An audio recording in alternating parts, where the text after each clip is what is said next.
college 10 toes down.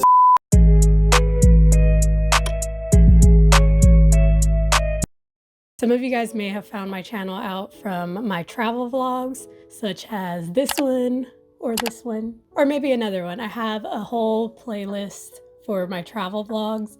I'm a Sagittarius. I love traveling. I am born and raised in the Bay Area, and although I feel like we have everything here and I love it here, I've always been a type of person that just loved to explore other places, see other walks of life. So I've always just loved to explore the world, and I plan on doing a lot more in the upcoming years. And there are a bunch of other places on my bucket list, and you know, we all had those trips that never make it out the group chat. So throughout the years, I've just decided that if there's somewhere that I really want to go, I'm gonna make it happen, whether it's with somebody or without somebody. And as I've been going on these trips by myself, there's some things that I've picked up along the way that I thought would be nice to share with you guys in case anybody is interested in solo traveling but are just like nervous or don't know how to navigate it or how to start and how to go about it. This video is just for those of you that really have been wanting to go somewhere but are reluctant to, or it's been holding you back because you have nobody to go with, or if you're just curious. Whatever the reason is, I hope you guys enjoy. I hope you stick around. Hope you get some tips or gain some knowledge out of this video. Here's some things that I've learned along the way. I'll also leave my travel vlog playlist that I have in the description down below so you guys can see some of the trips that I'm referring to. And I'm not big on disclaimers because everybody has common sense, but obviously, you know, this is just my personal experience. So I'm not saying yours is gonna look like mine or you're gonna feel the same way, but these are just from my experience and things that I've picked up. And lastly, if you guys have any other tips or suggestions, make sure to leave them in the comments as well so that we could all kind of use this to learn from each other. Okay, so my first tip is to just start small. Pick a town or a city or somewhere local to just have like a little staycation first for a couple days. Maybe take a little weekend trip up somewhere. Or if you're going somewhere that you're like flying to for the first time, maybe have somebody there that you're gonna then meet up with. So taking little steps to where it's like, okay, I could fly alone and experience traveling that way alone. And then you have the comfort of like meeting up with somebody once you're down there. Find a nice cozy hotel or Airbnb and just kind of like take note of how you're feeling, things that you're noticing. A lot of times you'll pick up on things that you didn't even think that you would notice, that you didn't think would be a thing. For instance, one of the big things that I first noticed when doing like my first couple of solo trips was that I'm the sole person whose battery life is on the line. So I always make sure to like bring extra, you know, chargers, portable chargers, because when you're traveling with others, you have them to kind of depend on. If you know your battery's running low, they could look up the thing or be the person to do the navigation or pick the songs for the ride. So just little things like that where you're like, okay, now I know how to prepare myself for the next trip. Just kind of like take notes of what you liked, what you noticed, and things that you would probably do differently the next time that you travel alone. Okay, this one might be pretty obvious, but do a little research before you go to where you're going. The cool thing about this day and age is that we have so many online resources now. So there's different, you know, YouTube videos and vlogs and TikToks and Reels and all these things that you could kind of like look up and reference before going. For instance, if you're going to Miami solo, solo vlog, solo travel Miami, you know, things to do Miami, where to stay in Miami, like little things like that. It could really go a long way, and you could find out a lot just by like hearing from other people and seeing other people's experience prior to going there. I know personally, I always look up a vlog of wherever I'm going. Not just one vlog either, several. Like it's been probably way too long just watching other people's vlogs of their trips there, just so I could get like a reference point of what I can expect. How's the transportation? What's the transportation situation looking like? Is it Uber friendly? Like, is it gonna be easy to get Ubers and Lyfts? Is there gonna be public transportation, buses and stuff that'll be more smart and more cost efficient to take? Is it walkable?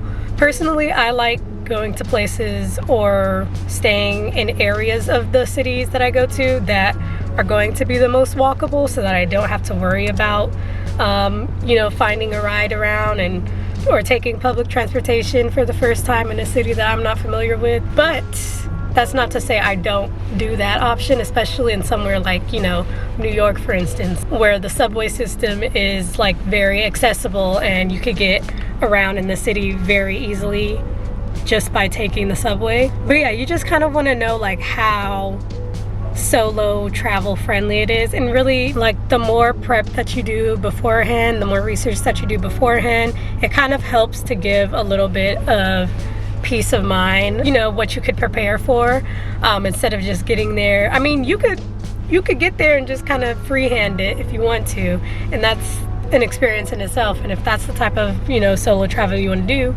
totally fine. In the beginning, it's very helpful to like not freehand so much and kind of do a little bit of research, kind of go off of other people's recommendations for the first time at least, and then once you've been there and you've experienced it, you could kind of branch out a little bit more. Like for instance, with me, I've been to LA so many times, like, so me doing solo travel out there, like I feel very comfortable, and it's not a very like public transportation accessible type of city, especially if you're not going to be just in the like central downtown area. And so when I'm there, I typically have driven or have a car with me, and that's just how I get around and I navigate it, and that's what makes me feel the most comfortable and what makes the most sense for me down there. Whereas somewhere like New York or, you know, downtown Chicago or something, like it might be a little, it just might be simpler to take the public transportation. Or somewhere international, like when I went to Mexico, it was just simpler to get Ubers. But doing just a little bit of, you know, research to kind of see what the situation is going to look like, what you can expect, what you could budget for, kind of will help you. And the more prepared that you feel, the more knowledge that you have about going to this place prior to going there, it'll really help like ease a lot of your nerves, because you kind of have a sense in the back of your mind of like, okay, I've seen this before, or I've heard about this before, this happening here, because I watched somebody's vlog and they said to be aware of this thing. And if you're finding that there's not a lot of, like, you're not getting a lot of answers, then maybe try somewhere else for the first time and then circle back to that place when you are able to travel with somebody else. But yeah, in terms of what I researched, the main points is like transportation, how expensive it is, or like how much I know I should budget for like things there, the location where I'm going to be staying at, what's the best in terms of what I want out of the trip, where am I going to feel the safest because it's the most like populated or touristy, whatever the case may be. And typically it's like your normal everyday type of people. I don't typically watch like the big luxury YouTuber type of videos, because they're not gonna have the same experience as me, because they're not gonna be staying in the same like hotels or whatever that I'm gonna be staying in. But I just like to see what they thought about the city and what they recommend. And it also is just nice to see it visually too before going. But yeah, a little bit of research goes a long way. I do value a level of like spontaneity and random impulsive solo trips, which are cool, but I always do just do a little bit of research to know what I'm getting myself into. And just a little extra tip in my experience of like cities that I've been to so far, where I think are the best for solo travel that I've noticed. New York definitely has to be the top one. Portland and Seattle for sure, even though I didn't go to Seattle solo. Maybe unpopular opinion, but I'd say LA. I feel like it's pretty solo travel friendly. And maybe lastly, another one that I would recommend is Colorado, even though I was only there for a short period of time. So those are like my top ones that I would say are like easy first time solo trips. But yeah, there's that. Okay. And if you're feeling awkward about going places by yourself, such as right now, I'm in the middle of a cafe, just pulling my phone out and recording. You know, it could be a little bit daunting at first to like go out to eat by yourself, or go explore different areas, or go to like museums or whatever the attractions are. But literally, it just takes practice. Like it literally just takes you going out and doing it, and experiencing it and sitting with the awkwardness, and it will get easier the more that you do it. Some tips that I could give you that I do, for instance, is wear headphones. Also, another thing you could do, this is a tip that I use in gyms when I'm feeling a little bit intimidated in the gym, or just self-conscious, bring a hat. You could always wear a hat too, wear your hoodie, just anything that could make you feel a little bit like enclosed, like you're kind of separating yourself from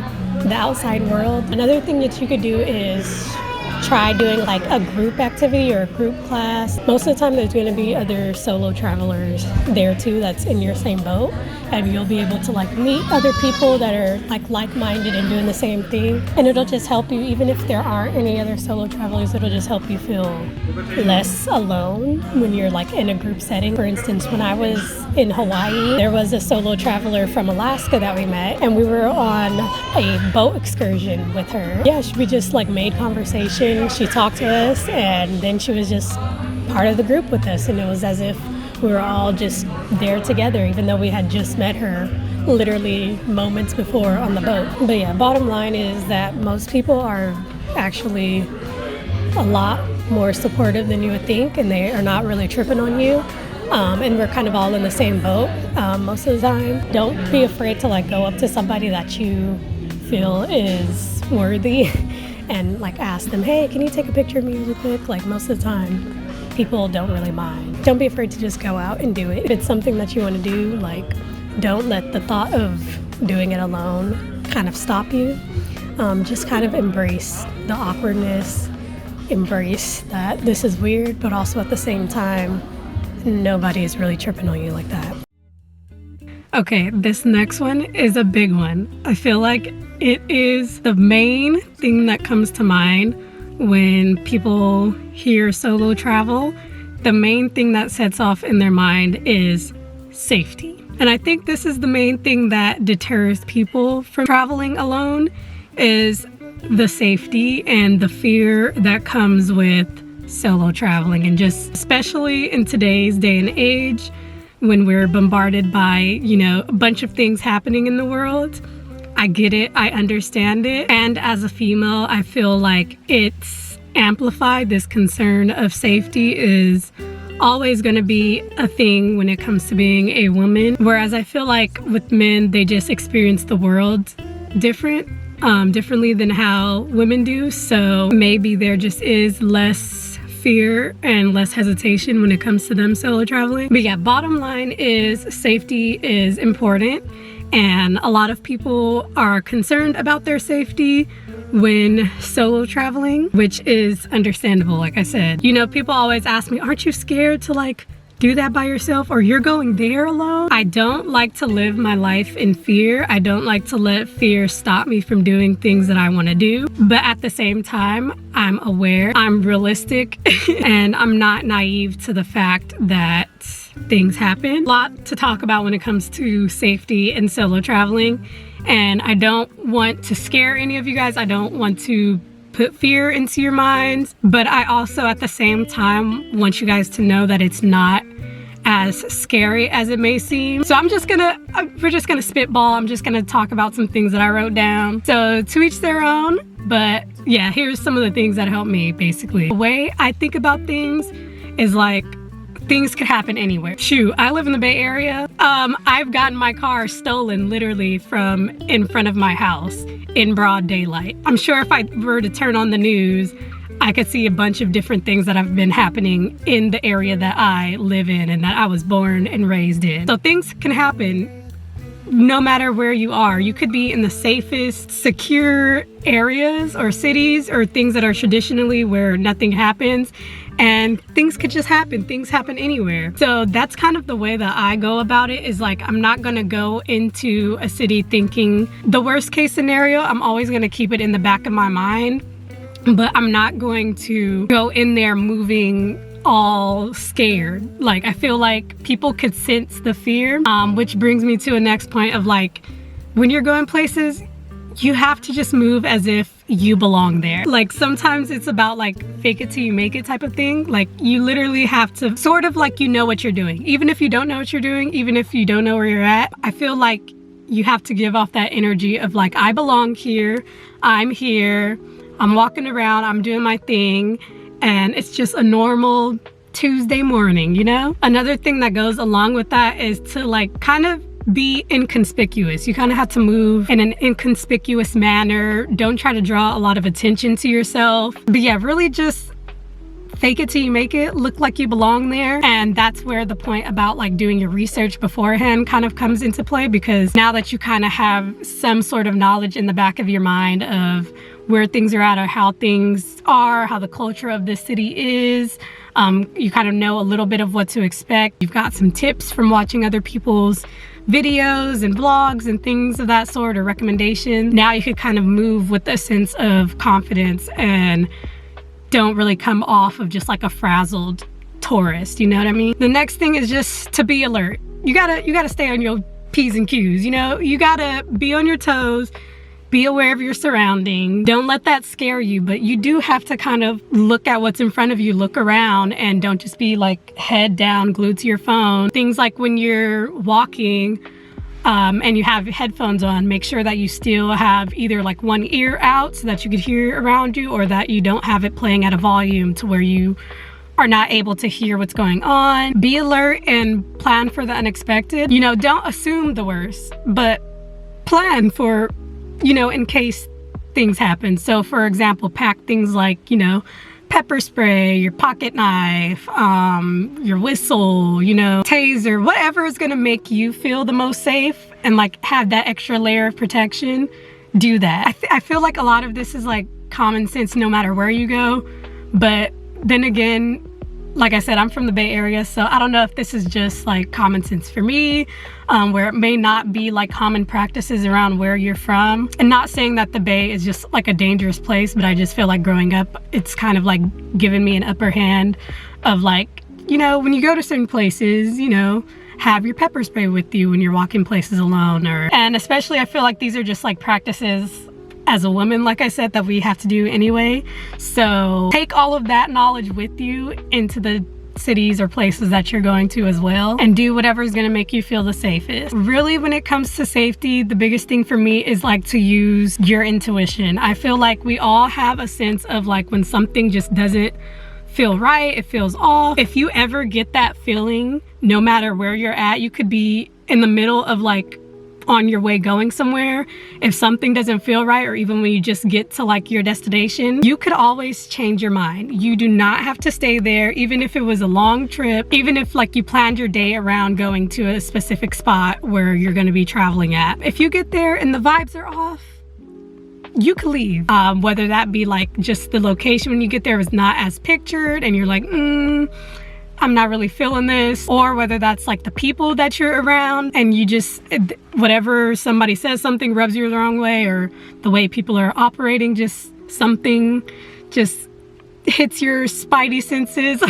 Like just really trust your gut, trust your intuition. That's, yeah, a really big thing. There's also like the obvious things of like, you know, never tell somebody, a stranger, where you're staying, obviously. And on the same note of that, you always do want to let somebody you know your whereabouts, share your location with them, let them know what you're going to be up to, you know, do your check-ins. I always have somebody that I do like my little check-ins with, you know, whether that's a text or normally it's like a phone call, or it could be a FaceTime or whatever it may be. When I get there, when I'm on my way in an Uber somewhere, I always share my Uber ride with another person. Yeah, I just feel like these are like good practices to do, because it also helps people around you too, to give them like a peace of mind, because they're also going to be nervous for you. So I always like to do that just to help give them a peace of mind that I'm okay. You know, I'll call them, be like, hey, I'm alive, I'm here, I'm probably going to be going to sleep around this time, or I'm probably going to be going out with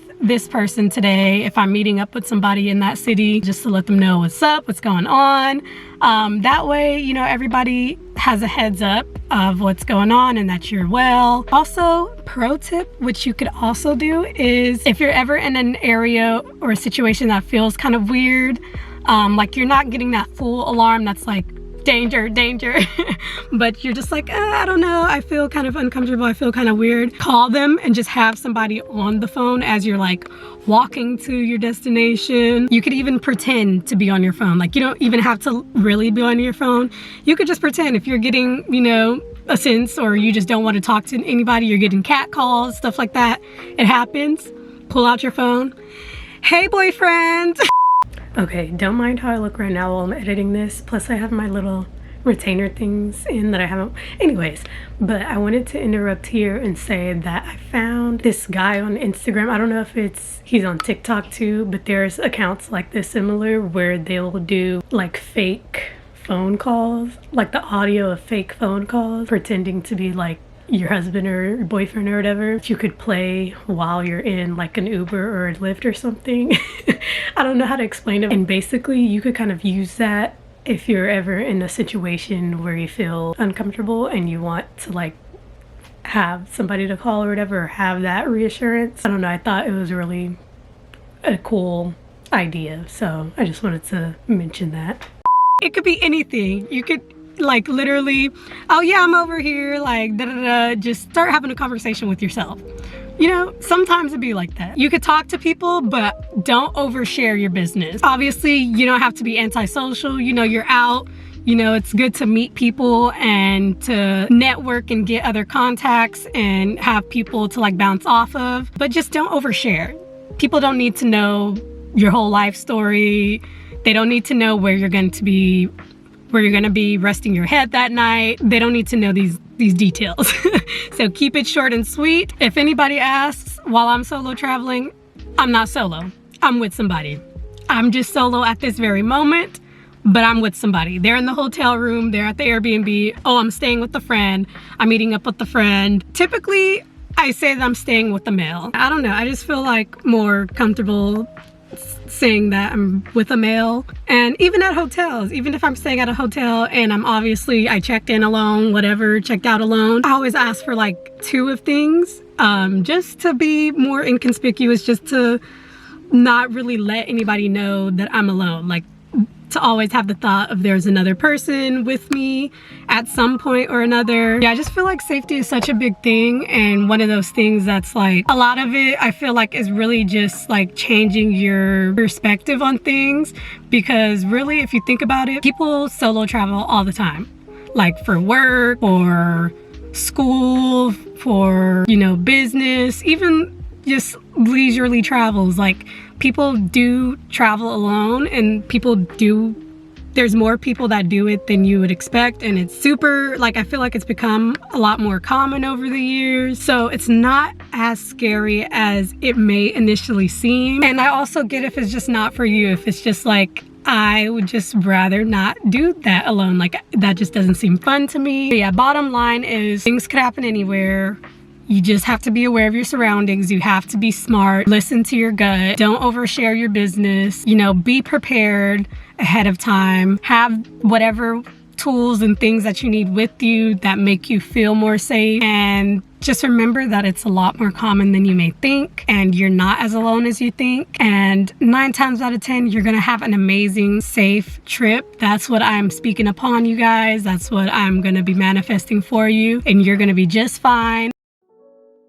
So yeah, I hope those things helped. And I know, like I said, safety is a big thing, and for good reason. And a lot of it is just really just using your best judgment. And, you know, I'm sure there's places that I will not probably feel comfortable going on a solo trip. So it just comes down to you and what you're comfortable with, and just making the best decision for yourself, and you know yourself. But whether you're just taking a trip an hour out of your hometown, or, you know, across the country or to another country, I hope this was helpful for you, and I hope this like put things into perspective and helped you in one way or another. Again, it's not for everybody, it's not everybody's cup of tea, but if it's something that you want to do, you know, it is possible, people do it, and you also just want to be smart about what you're doing and move cautiously but not afraid, and all those good things. But yeah, safe travels to you wherever you're going. I'm wishing you a fun,